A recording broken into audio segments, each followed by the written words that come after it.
Welcome to the Magnify Your Message podcast. Today, joining us, we have Ginger Crystal Faith, and trust me, you are in for a treat. Ginger is an absolute force in real estate.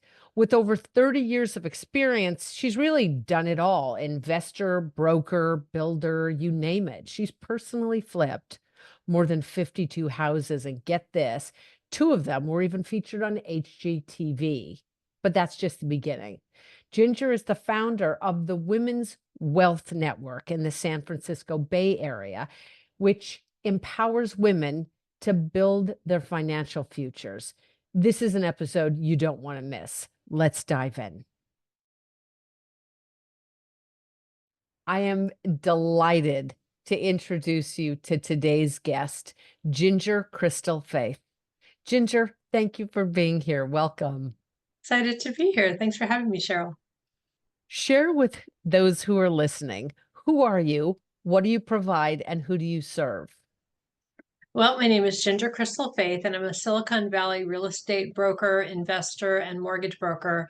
And I teach women strategies on how to compress time and retire in 2 to 5 years, doing things that normally would take 30 to 40 years for other people to do. That you are so incredibly trained and succinct at speaking in sound bites. It's inspiring to hear. How on earth did you get into this business? Well, in 1994, I bought my first 6-family rental house. And that was a crazy story. Basically, I read a lot of Tony Robbins books and Robert Allen books that talked about how to retire early using real estate. And one of the things that Robert Allen said that really impressed me was if you buy one single family house per year for 10 years, and then you work to paying off the mortgages, you will retire. You'll start your retirement and your retirement will be locked in. So my first thought was, well, what if I buy a 6-family and then I do it faster? So my first property was a really wretched looking old Victorian with a widow's peak, and it was really a cool house, but it had multiple colors on it and it was kind of falling apart. But I thought it was great and I got excited about it, and I bought it for really about a third of the normal price. I negotiated a really good price on it, and it was a distressed situation. And the first thing I did was I made it into a painted lady, a Victorian, and got all sorts of attention. And renters were lining up, handing me their applications. And basically they were saying, hey, just give me a bucket of paint and some spackle. I'll fix it myself at the apartments. I know we would never do that today, but back in the day, I was like, oh, sure, go ahead, fix the apartment yourself and just give me my rent check. And I filled it up really quickly and started making money. And I lived for free and made a Wow. profit every month. And it was so exciting. I said, hey, there's something to this. And Right. then so I started duplicating it. So what I did then is I pulled some cash out and bought another 6-family, and then pulled some cash out and bought a 9-family, and then I just kept going. It's just so inspiring. So when you said I lived for free, you mean you lived in the Victorian as I well? did. I lived on the first floor, the biggest unit, and I lived for free, and I made $500 extra per month. But at the time I bought the house, the interest rates were 15%, 15.5%, with 2 points. And I thought I got a screaming deal when I shopped around. But it was a variable rate loan, so it kept going down every month. So I went from 500 that I got extra to maybe 550 extra. So I kept making money every month, but I lived completely for free, and all my utilities were paid, my electric was paid by the tenants, everything. And so I thought I was just, living the high life. So, yeah. So often making a choice like that, not just to get into a home, but a 6-family home would be insurmountable to someone. It's like, it's just too big a hurdle. Do you think Uh, it was the folly of youth and the confidence of yes. youth, or what was it? Yes, it was. It was because my husband at the time wanted nothing to do with it. And we got into these big arguments. And he said the house was haunted. He knew it, and it was going to ruin our lives forever. He wasn't going to show up to the signing. And he just made my life miserable.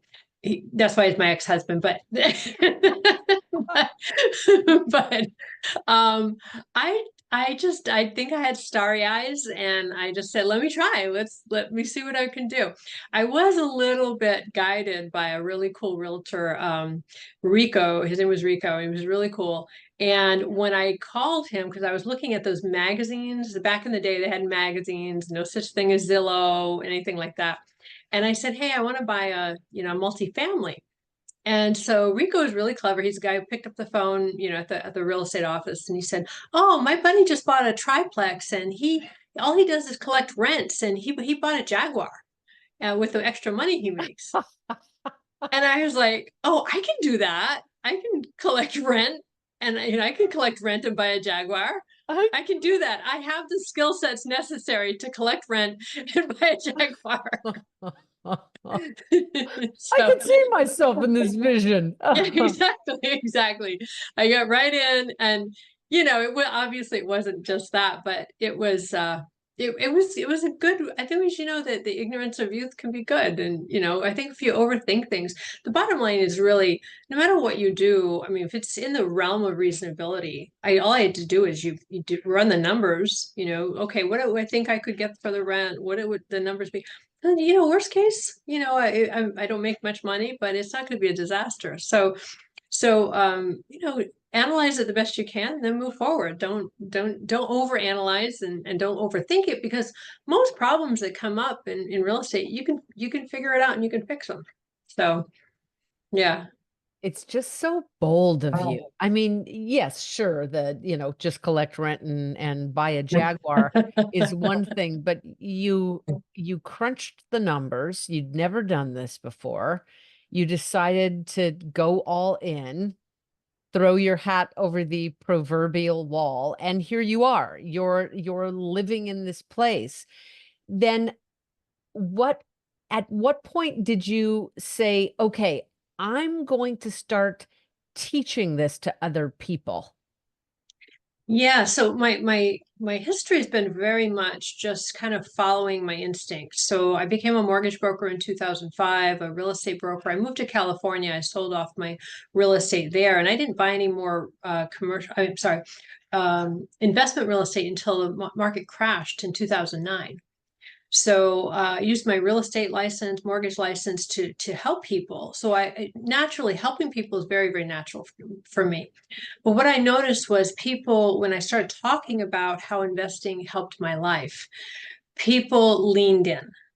People said, tell me more, tell me more. And so it became this natural progression of learning and helping and learning and helping. And that's how I started deciding that I would start helping other people learn how to invest. And what was it in your heart that made you say, women, those are the people that I want to help? Because the women were lining up when I started speaking at real estate investment meetups. Because in larger real estate, particularly like commercial real estate, for example, which is 6 family is technically commercial. Anything above 4 family is considered commercial. So generally speaking, in commercial real estate, 97% of the people who own commercial real estate are men. Only 3% are women, and of the 3%, only 1.5% are women who are actively investing. They didn't inherit the property. Oh. So it's a really small number, and it's a really underserved arena, but there are skills that you can learn. So I started orienting toward women, number one, because I could relate to a woman and the specific challenges that women have. And number two, because women tend to stay out of the arena of investing, which is changing.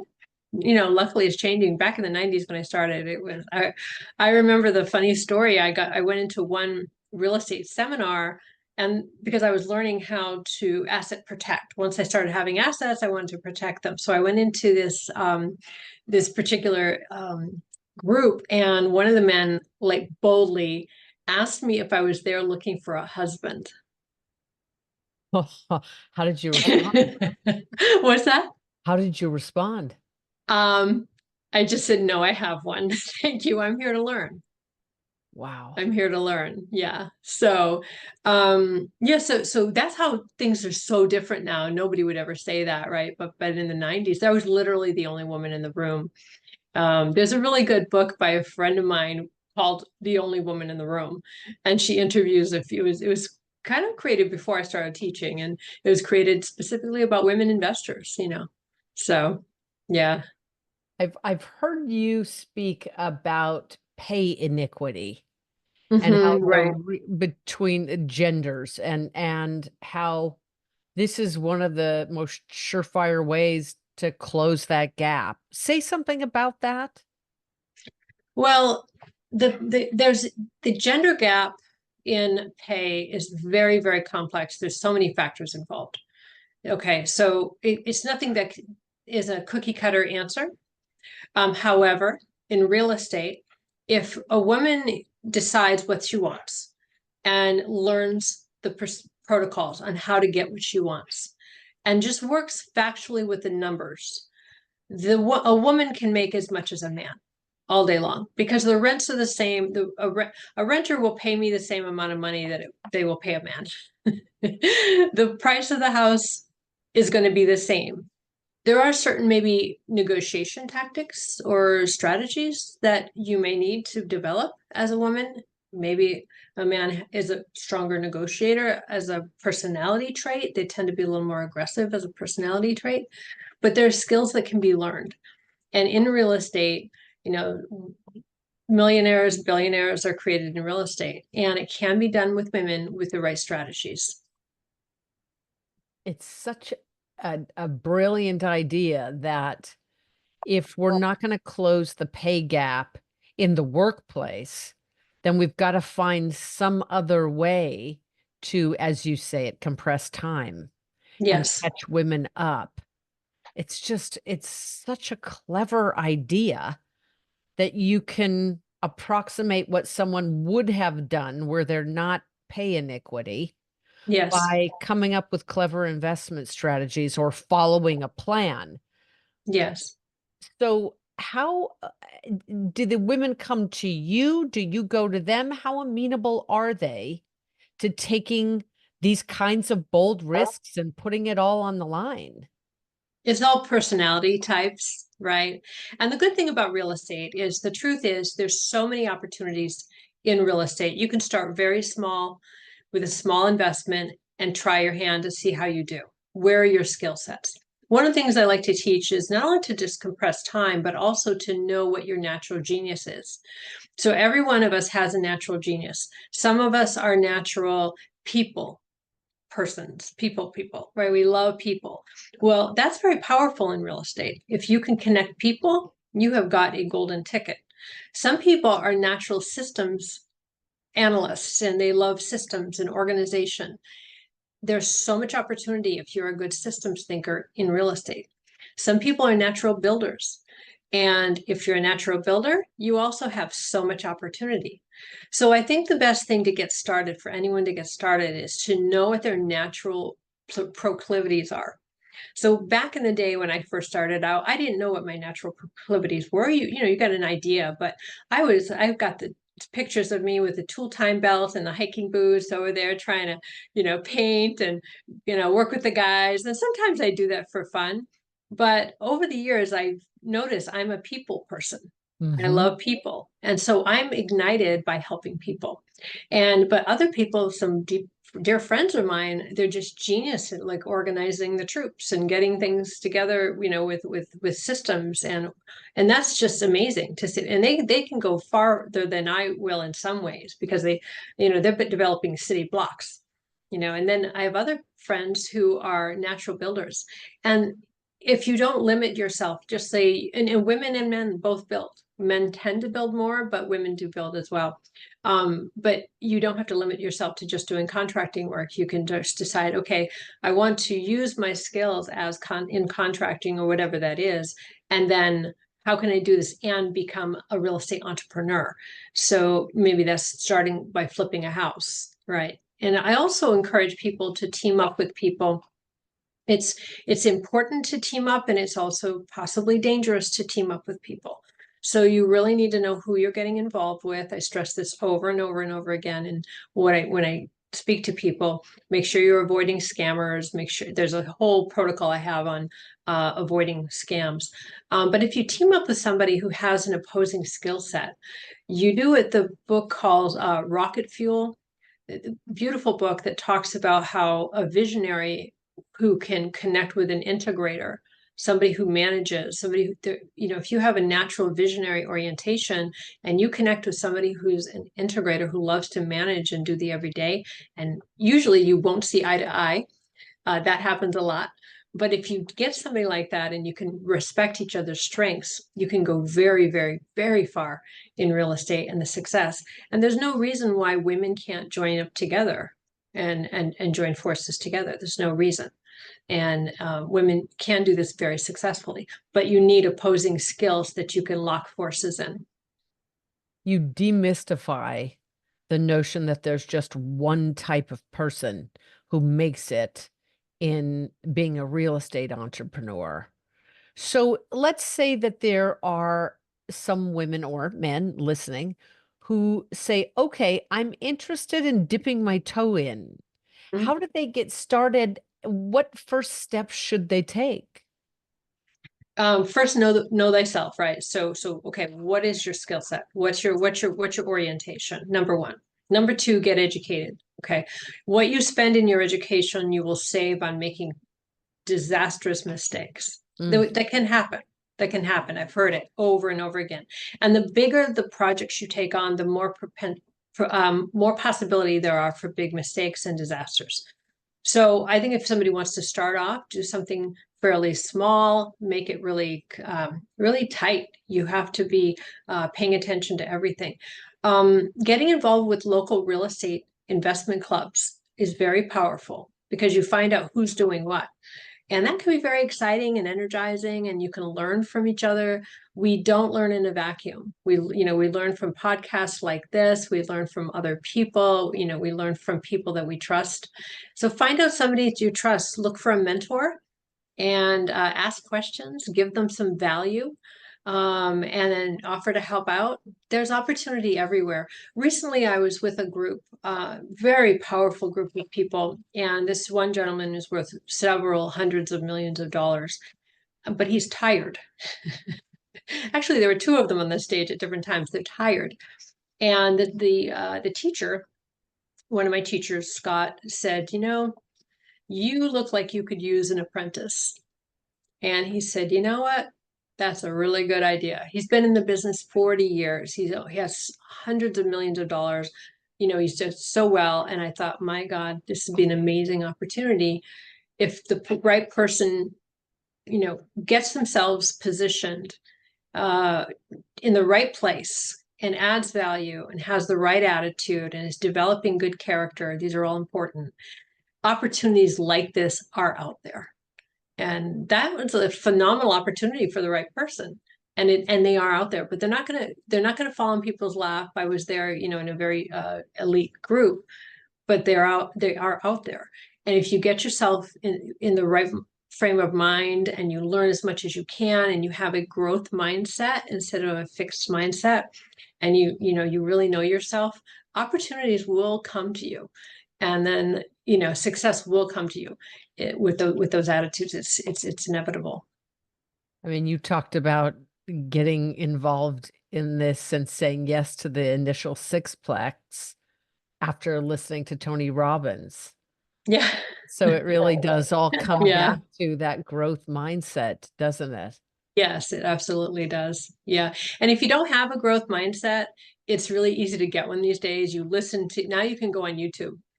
I spent tens of thousands, maybe hundreds of thousands of dollars back in the day. You had to buy all of Tony's stuff, and there was all this money. And it was, Earl Nightingale stuff and Jim Rohn stuff. You had to pay for all this. It's all on YouTube now. So there's no excuse. You have to, if you don't have a good attitude, then, go for a walk around the block and listen to Tony Robbins until you brainwash yourself into success. Everything's out here now. I remember the personal power with Yes. all the CD, or it may have been cassettes that I had back in the day. Yes, A little yes. booklet that you filled it in. Oh, just some of the best interviews ever. Oh my goodness, Charles Gibbons was on there. I remember. Oh, yeah, I love passion for personal development. It really, the growth mindset is critical for anything, isn't it? Yeah, and if you don't have it, you can create it. Because I didn't start off with a growth mindset. I started off with a fixed, closed, scared of life mindset. But I trained it. I trained it out of. I trained the good stuff. I'm still training the good stuff in. Still training it every day, but it's easier now because you develop the habits.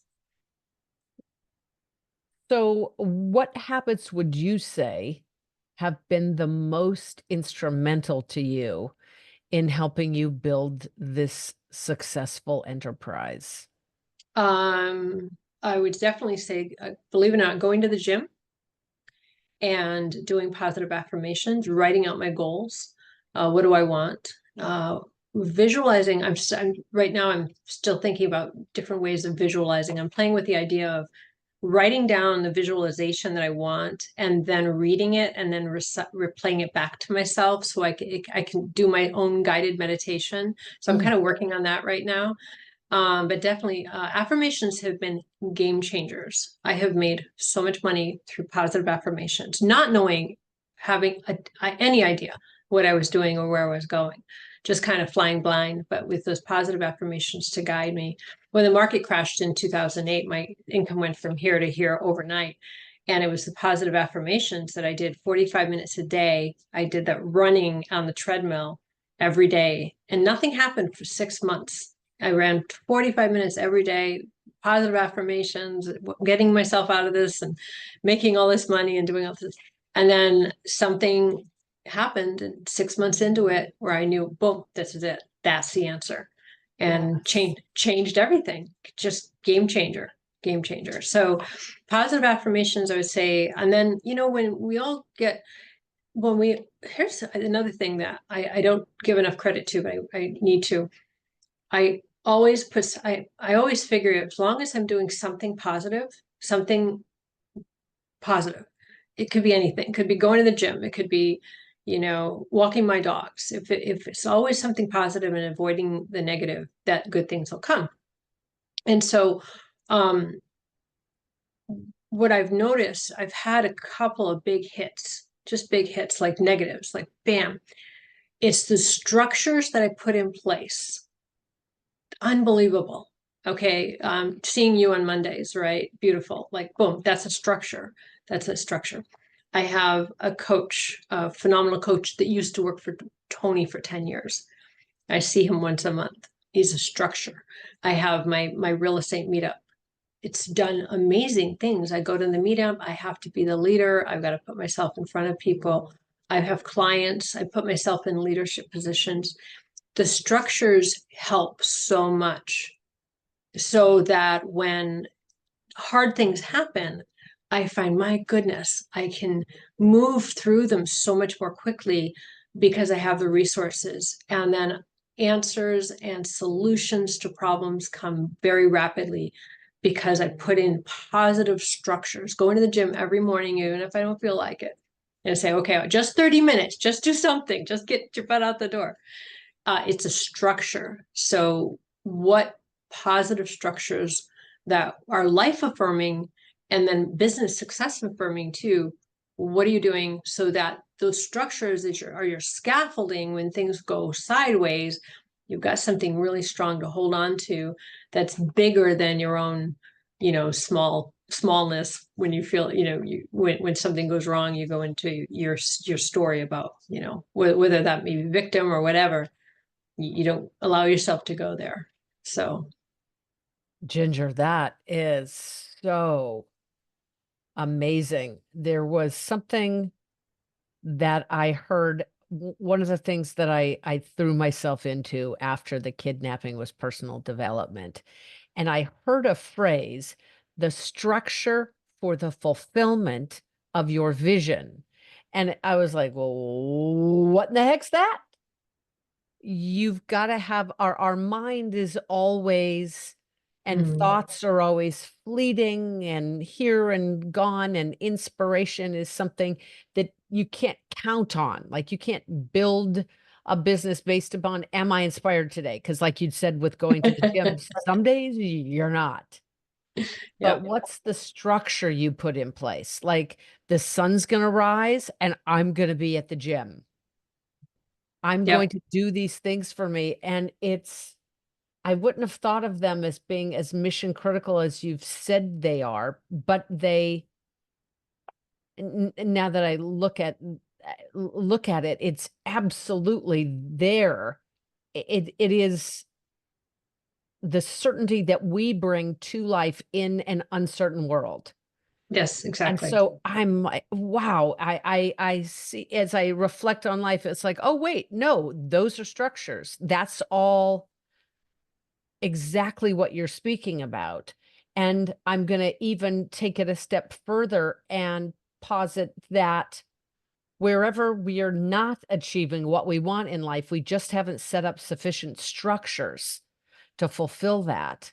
So Mhm. then the charge to myself and everyone listening then is to ensure that we have sufficient structures to call us forth to fulfill the visions that we have and that we're designing for our lives. What a phenomenal conversation today. Yes. Yeah. Wow. So, how can people learn more about you and the work that you do? I would say the easiest way is to reach out to me on social media, Ginger Crystal Faith. I'm not hard to find. Message me on Facebook and ask questions. And yeah, that's probably the easiest way. Fantastic. I'll make sure that the links are included in the liner notes of the episode. Is there anything else that I haven't asked that you'd love to give away today to people to make you're all constituted around making a positive impact in people's lives? Is there anything else you'd like to provide? Well, we had talked about how to compress time, and then I'd like to end with a story of a friend of mine who had no real estate experience at all. I had a lot of real estate experience, and she came into my life. We hit it off immediately. We became instant friends, and we're friends today. But she was very strategic. She had a different mindset than me, and she wanted to retire quickly. And she inspired me, and I learned from her because what she ended up doing was she wanted to get a big real estate deal, knowing nothing. She came to me for advice throughout the entire process. She got one of my best friends is an attorney who helped her out with a really sticky situation. I would say, hey, come talk to Jim, he'll help you. And she walked away with multiple seven figures after about 3 years, less about 2.5 years. And I marveled at that and the focus. Then she bought a farm, and now she's an organic vegetable farmer. And she's loving her life. And now they're looking for another, her and her partner are looking for another project, but she hasn't really done anything in real estate in about 3 years now. They've loaned out some money to other enterprises, which is another way to do really well in real estate, is to loan out your money to really great operators. So she's done that, which is totally passive if it's done right. And so if somebody wants to compress time, I'd say, what does it mean to think bigger? Start entertaining that conversation. And yeah, what does that mean? Because you can do this. And then after that, of course, I started seeing many people compressing time. And then I realized, even though I'm a 30 years, I've done very well, and over time, I thought, I wonder if I could punch it up a bit. So I'm starting to look into commercial real estate now, and I'll be buying some commercial real estate with some friends of mine, and who are in my superior in this arena, and that's because of her inspiration. I was comfortable in my arena, and yet, no, now's the time to punch it up a little bit. So yeah, I think I wanted to share that. So. Talk about a growth mindset. Right. Forever orienting on, well, what's next and how could I stretch and punch it up a little bit, as you say. Yeah. What a Yeah. delight this has been today. Thank you for making the time. Thank you. Thank you, Cheryl. Appreciate it. And that brings us to the end of today's episode of the Magnify Your Message podcast. A huge thank you to Ginger Crystal Faith for sharing her incredible insights on building wealth through real estate. I hope you found her story as actionable and inspiring as I did. To learn more about her, just click the links in the episode notes. I'm Cheryl Hunter. Join us next time on Magnify Your Message.